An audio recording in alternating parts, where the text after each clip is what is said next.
कसं आहे की ती पैशासाठी सुद्धा नाहीये, ती फक्त पैशासाठी दहशत पसरवली जाते. कारण राजकारणात खरं तर लोकशाही म्हणजे काय आणि राजकारण म्हणजे काय?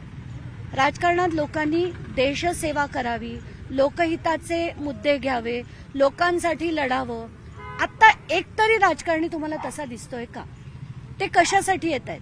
आणि त्यांची जी संपत्ती म्हणाल, त्यांच्या गाड्या म्हणा, घोडे म्हणा, बंगले म्हणा, जी अफाट संपत्ती होत चालली आहे त्याच्यावर काहीच आळा नाहीये.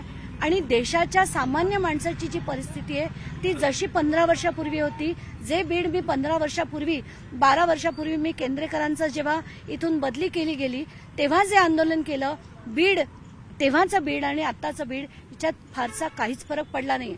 पण धनंजय मुंडेंच्या संपत्तीत म्हटलं नक्कीच मोठीच वाढ झालेली आपण बघतो. फक्त त्यांचंच नाही, सगळे जेवढे राजकारणी आहेत ना, सगळ्यांच्याच संपत्तीत आपल्याला वाढ झालेली दिसते.